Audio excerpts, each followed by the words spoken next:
Hello everyone, I'm Doshon Farad. Welcome to Right and Exact.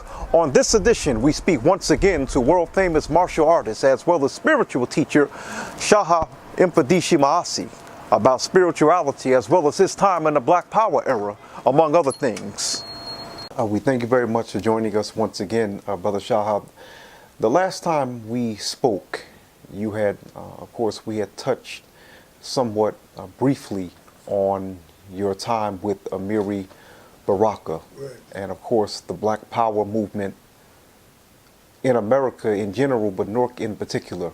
yes. But if you would, many people are familiar with Shaha Mfundishi Maasi, the martial artist, Right. but it's fair to say that many are not familiar with Shaha, the spiritual teacher. Right. What role did you play spiritually in the Black Power movement during that time? My focus was to fortify the brothers, the Simbas, the rank and file soldier, with philosophy, principles, and practices that will allow them to realize their capacity as human beings. So you might say my role was one of discipline and indicating the spirituality of the warrior.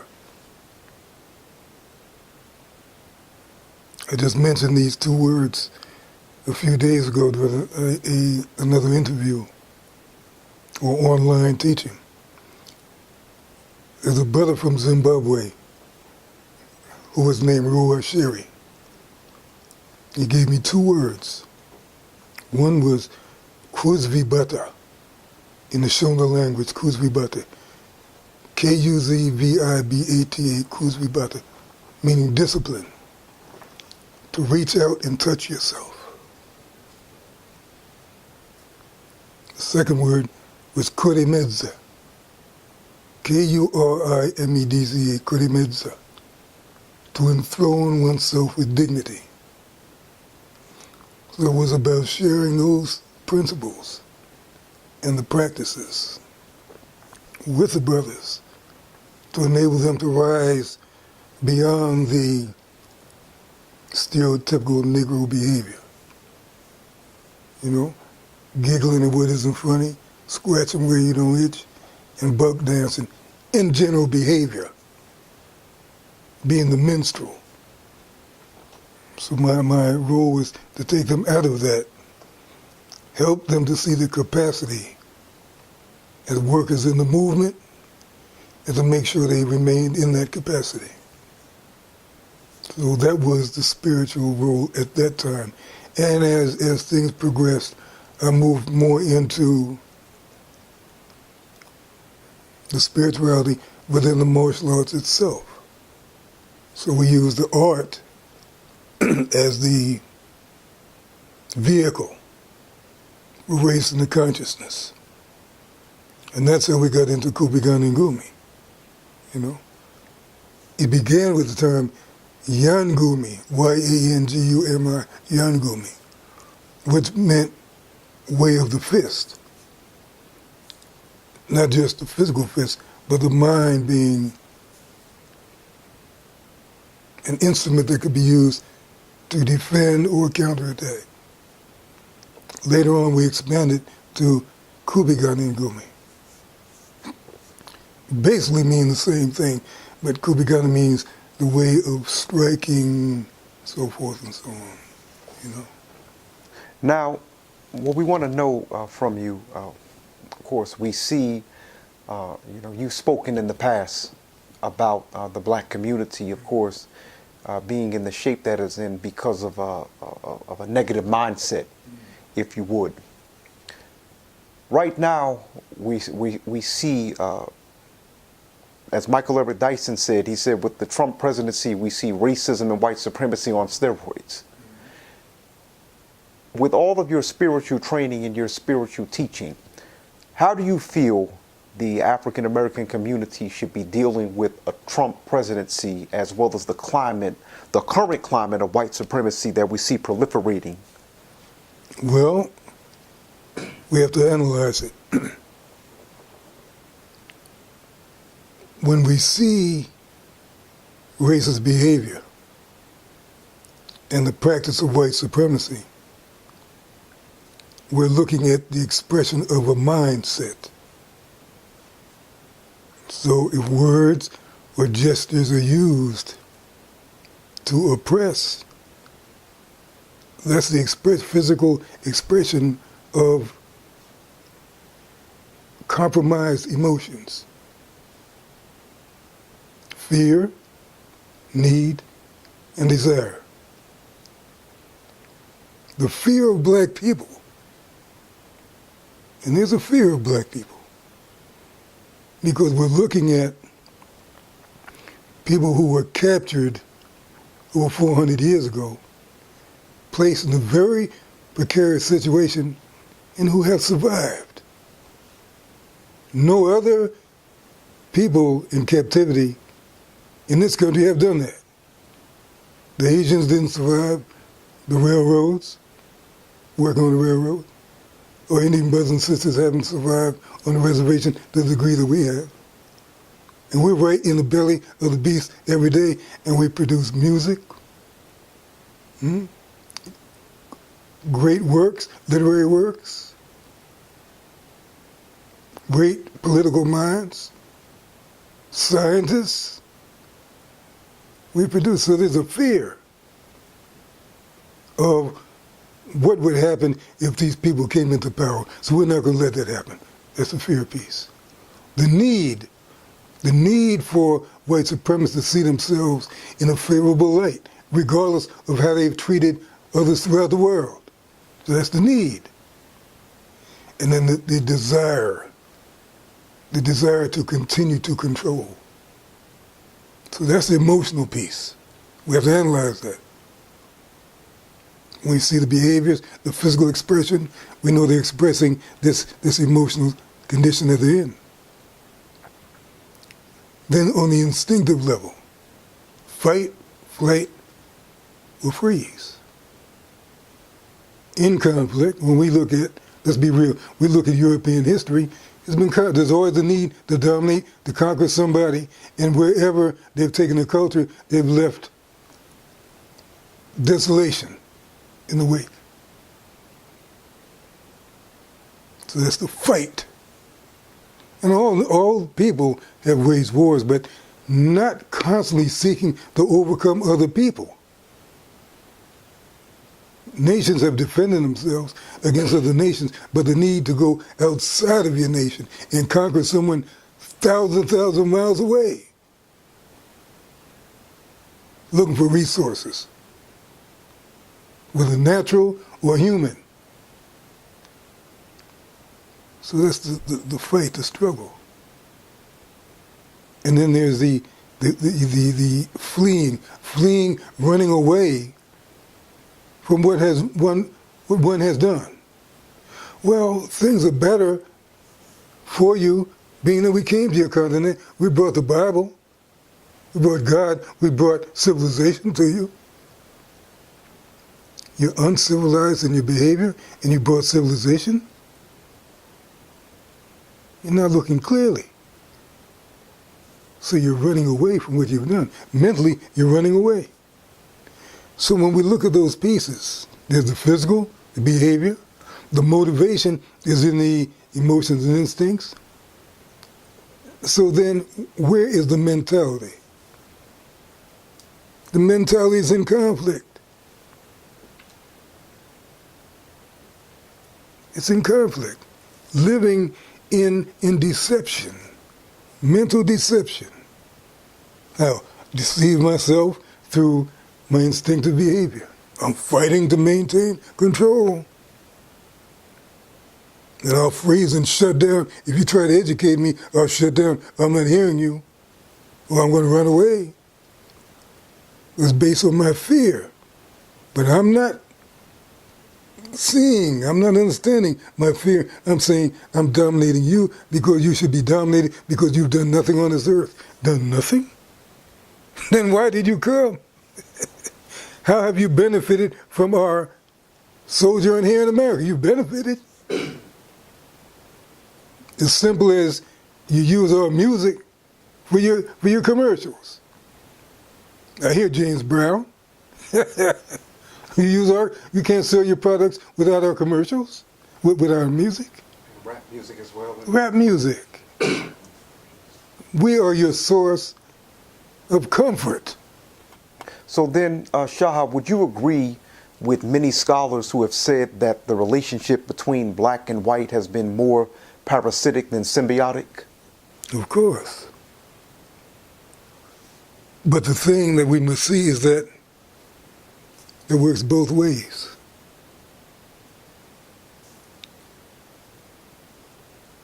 In our confused state, we rely on their approval. White validation or Parasitic. And you know how they conduct themselves with us, parasitic. Train and pull everything you have. I don't like you, but I want everything that you produce. I love your ethos, so I won't tell you that. Parasitic, both ways. See, both races have suffered through slavery. We have some understanding of that. I don't believe the other side understands how they've damned themselves. So let's look at this now. The physical level, the emotional, the instinctive, the mental, and then the spiritual. So you brought us the Bible. You tell us about the arisen one, about Christ. But in no way are you living in accordance with his principles. So again, you're living in denial. That's unhealthy. Remember we were talking about the mind stream? Yes. There's a stream of energy that has existed from time immemorial. Then there's the individual mind stream, my mind stream, that dictates my behavior.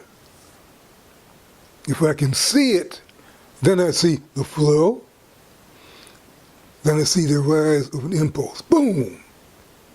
Now from that impulse comes a thought or an idea, a word, and then a gesture. I'm healthy if I can see my mind stream. If I can catch the impulse and neutralize it. We say that person's very impulsive. They stand in jeopardy because of their impulsiveness. That's unhealthy. To be led by impulse when we know the capacity of the mind is what balances our health between mind and body, the capacity. So if we can't see the negative impulse and we act upon it, what do? We continue to send our vibration. We become vortex with negative energy. Now, Professor Griff has said many times, you spoke about the music, that you said our music being used in these various commercials. Professor Griff has said for years that the powers that be are using our music or using music that is in line with our frequency, if you would, to mess with us. Is there truth in that, Shaha? Do you feel that they're purposely messing with our heads intentionally with the music? With the subtle inferences in the music, that the music plays constantly, and you hear it. If you're out and about, you hear it. If you go to the club, you hear it. If you turn on the television or radio, you hear it. And the inference is that we niggas and hoes, you understand? We kill each other. I'm gonna get my thing off. Money, power, respect. So that's what we see, and that's what we gravitate towards. I'm saying there's no upliftment in the music. And we vibrate with the rhythm, with the tune, we rock it. But there's something coming through. And that something coming through really opens a portal to demonic behavior. have to say just as it is. Now, when you say a portal to demonic behavior, are you speaking about, Shaha, please pardon me if I may sound, sound naive. When you say demonic behavior, do you mean demonic as in entities, as in like literal demons? Or do you mean just in terms of actions? Are you speaking about, demons the way they say most Christians would be speaking about demons? I have to ask. Well, if we understand the African ethos, then we know there is a spiritual dimension, and there is evil in terms of energy. But we can simplify it by saying demonic in terms of the way the mind functions. For instance, in Buddhism, we say the demon of self-satisfaction. Well, I've done X, Y, and Z, so I'm cool with it. I can just lay back. But you've done nothing, really. You're satisfied with what you've done, but you haven't done enough. So that is a demonic state, and so meaning an energy that isn't working on your behalf. If I'm satisfied and laid back and the job hasn't been completed, you're not going to hire me again. If I hired brother to come in and do so-and-so, and he left it half done and walked away. And yet he wants to be paid, and he would like for me to hire him again. There's something out of kilter about that. You understand what I'm saying? It comes back to behavior. If my behavior is unsettling to you, and you feel it in your heart, and you know it's incorrect, and I continue to behave that way because of my motivation, there's something demonic in it. That's what I'm saying. It's an influence. Now, we can go further into the esoterics of this and the occult sciences, which people are dabbling and dabbling with nowadays, that are, again, opening portals. It's opening a portal. Now, what role does diet play in this? Because as we can see, most of the fast food restaurants are in black communities, and many have said that that was intentional. What role does our diet play in this, Shaha? Do you feel that black folks would be much better off, as Dr. Layla Africa has stated and Queen Afua has stated, if our diets were more intact, more holistic? Remember, we were saying that a balanced practice of martial arts is internal and external. External is the expression, but internal is the power source. The food that we eat affects the organs. The organs are the source of our power, our energy, our longevity, our IQ. So if we're eating food that has been tampered with or damaged or doesn't meet the standards that are necessary for homeostasis, then we have a problem. We have a problem. Now, is it being manipulated on purpose? Of course. You captivate a people, you capture them, hold them in bondage. Are you ever going to put them in a position to rally against you? You're not going to do it. You're going to do everything within your power to neutralize them. That's where we are. And truthfully, those who overlook it and continue to seek comfort in captivity are cowards. Cowards. And I don't mean that to be disrespectful, but if I know that there's some danger that can befall you, and I leave you in that situation because I don't want to be exposed to that same danger, that's cowardice. Say, brother, come on, let's go together. Let's not leave you there as a distraction and I'm gone. We see each other in jeopardy, but we say, well, it's not me. Not happening to me. I could care less. I'll go to the mall and distract myself. I'll go to the club and distract myself. I'll chase women and distract myself. Or I'll practice martial arts and distract myself. I'll kick and punch, establish my school, and be a pseudo warlord. I distract myself. Because I'll have my own little fiefdom. And I practice tribalism because I'm in conflict with other schools. Let me ask this question. With all of this skill, power, and talent in the black martial arts community, what have we done to address the problems that befall our people? I think many would say that's a good question, Shaha. That's an excellent question. What have we done? Now,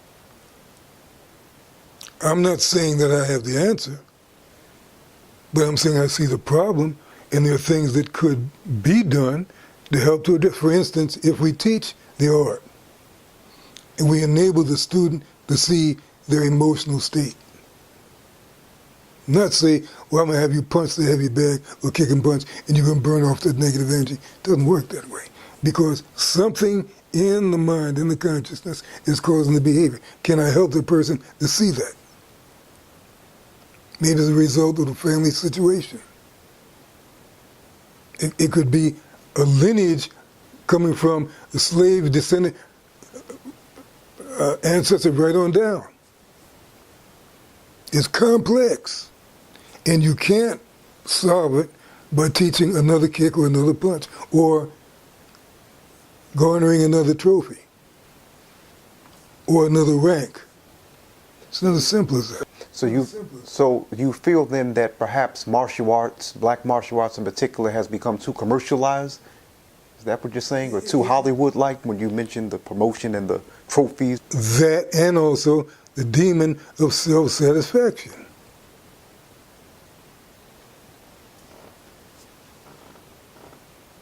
My students, excuse my expression, well, I'll put it another way, can whip your students behind. Okay, fine. But the condition exists in the world, or people still suffer. So my student defeating your student, or me defeating you, how does that change the situation? Am I even aware of the situation? Is my emotional state such that I can't even connect with that? I only soothe myself by overcoming you. But you're descended from slaves also. So a slave descendant overcomes another slave, but the system still reigns supreme. How do we address that? By designing another uniform, or getting another rank, or gaining more students, or building a bigger school? The term Grand Master is thrown around. I've heard that before, as a matter of fact. I've heard that it's thrown around too often, as a matter of fact, as I've been told. In the tradition, now we claim to be martial artists, whether we call it karate, kung fu, hapkido, aikido, there's still a tradition. In your capacity, and in brother on the cameraman's capacity, there's a tradition. There are rules and values that you adhere to.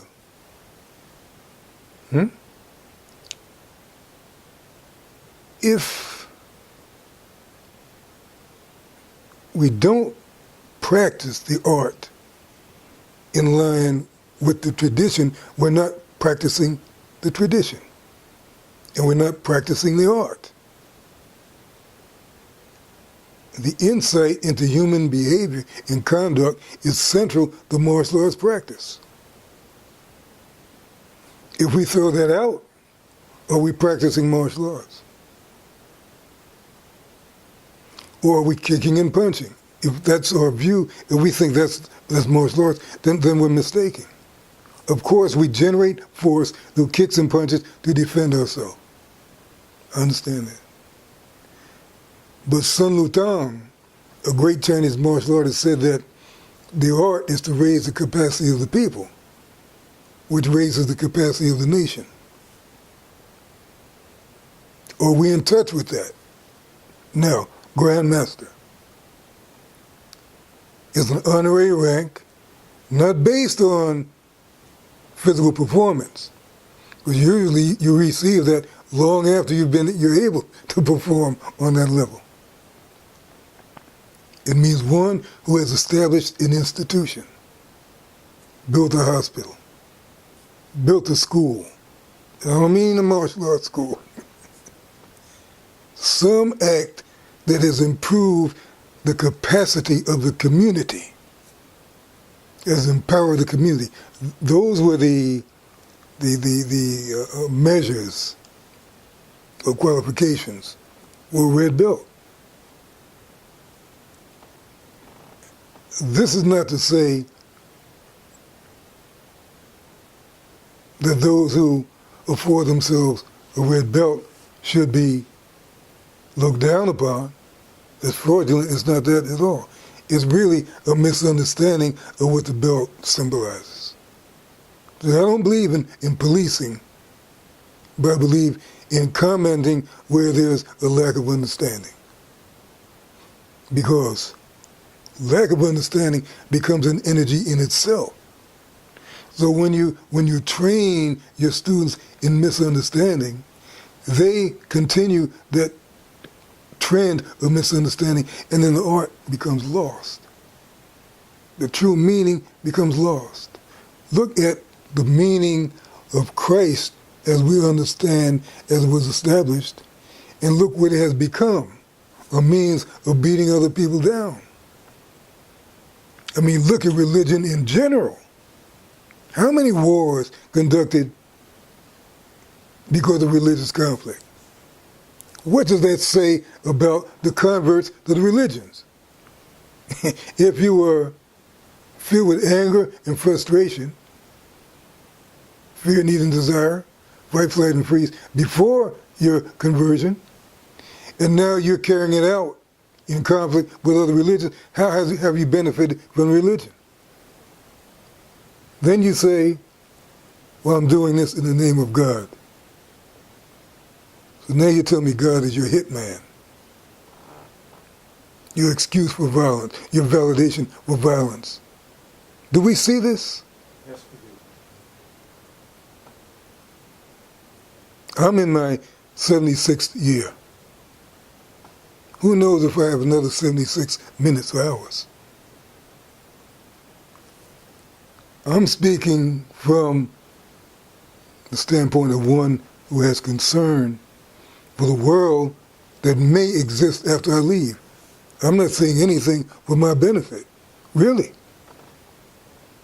Because in truth, I know that to this society and to the world, let's be real, they see me as just an old nigger. Let's be real about it. So I'm not dealing with status. I'm dealing with a capacity of understanding that we're not living and practicing the principles that can sustain life. We're living in a way and practicing principles that shorten life, destroy life. We're on the brink of destruction. So to run away from that, for me, is an act of cowardice. Because people may not like what you say, or you might put yourself in danger.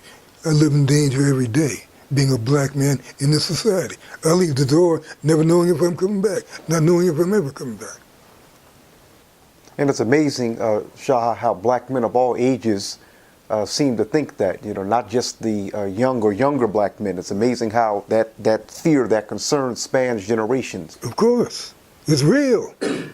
We see a man running out of fear. And then the excuse is, I was in fear of my life. He's running. You have the weapon. And you're in fear of your life. Were you saying You're afraid that he would take the weapon from you. He's 25, 30 feet away from you. He's not coming toward you. But I know it's out of fear.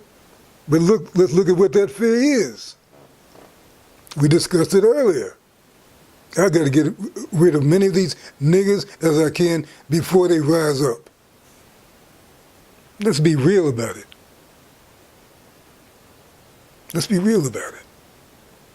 Then you see a young man walking in Chicago, and you see him stumbling. He's being shot, and because somebody pulled up and saw, an officer pulled up and saw what he considered to be the confrontation, and that was his opportunity to kill a nigger. Are we afraid to say this? Be damned if I'm afraid to say it. This was the spirit of the movement that we lost. But it wasn't about hate. It's about love of self and wanting to see one rise. It wasn't about hating white people. Let me tell you something, my brothers. If you spend one moment of your life hating someone and not putting that energy into your own upliftment, then that's foolishness personified. I have a certain amount of energy.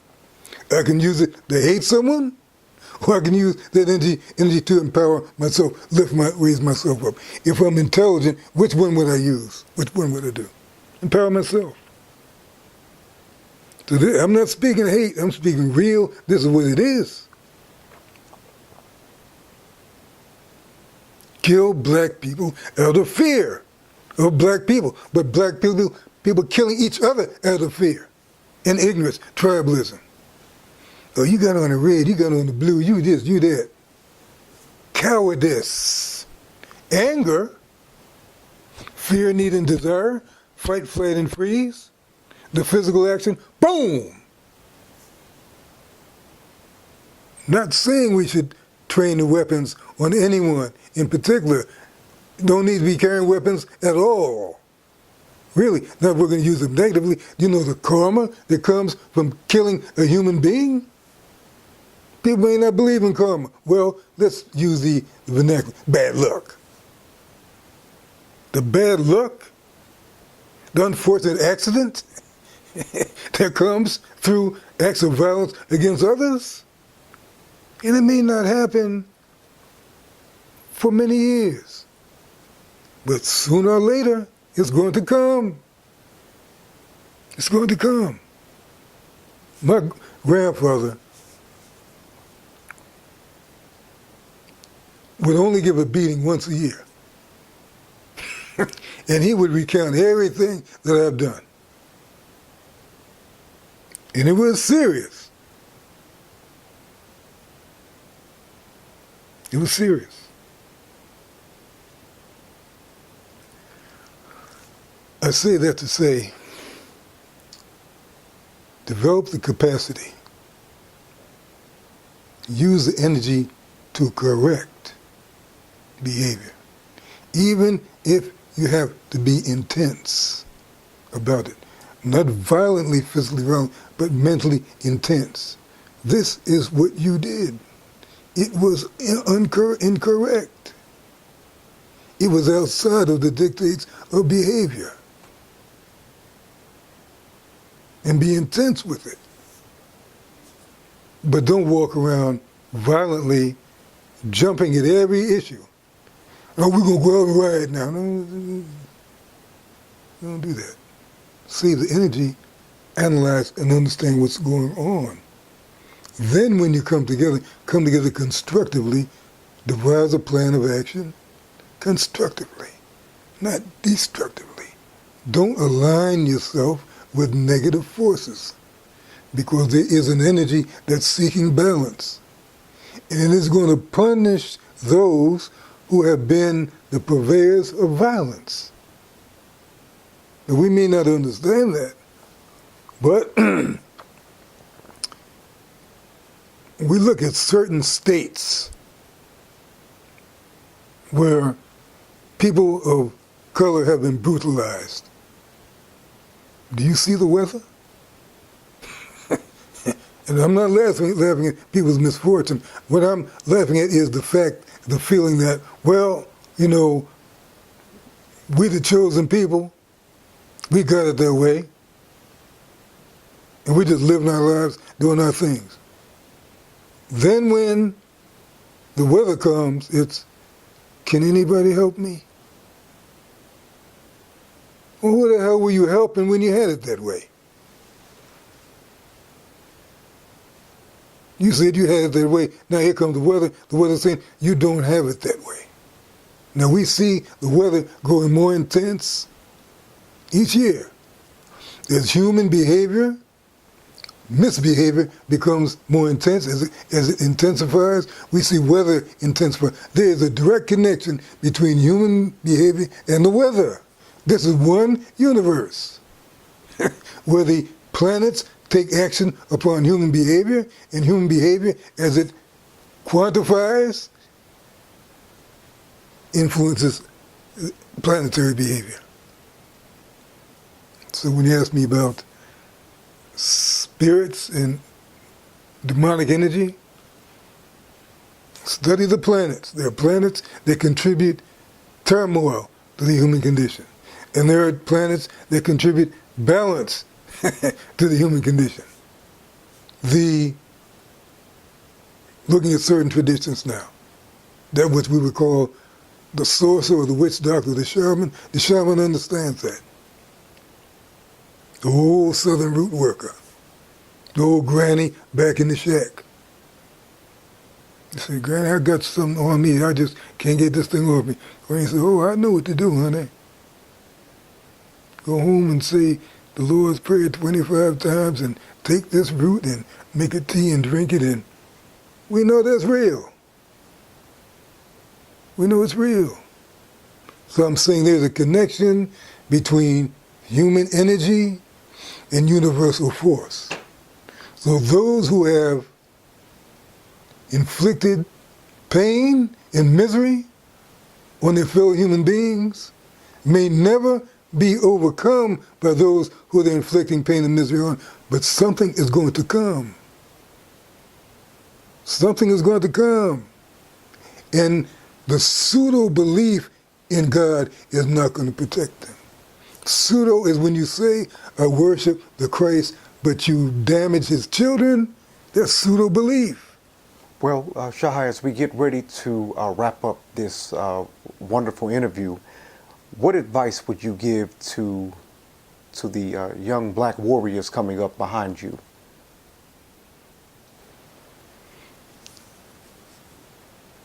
Study and analyze self. Analyze one's behavior. Analyze one's content, emotional content, fear, need, and desire. Then analyze one's instinctive behavior, to fight, to run away, or to freeze. Running away, I mean running away from responsibilities of behavior, of contribution, positive contribution.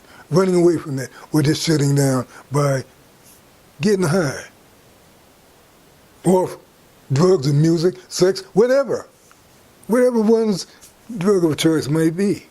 To see that, and then to strengthen the mind. Once I see my physical behavior, if I want to bring it in line with higher aspirations, higher mentality, I've got to deal with the emotions and instincts, right? Then once I clarify that energy, clear that energy, clean that energy, right?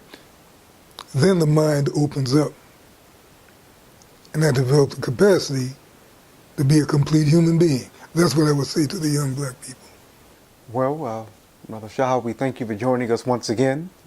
We hope, of course, to see you soon. And we also would like to thank our video audience for tuning in once again. I'm Doshon Farad, and you've been watching Right and Exact. Looking forward to you joining us again. Hotep.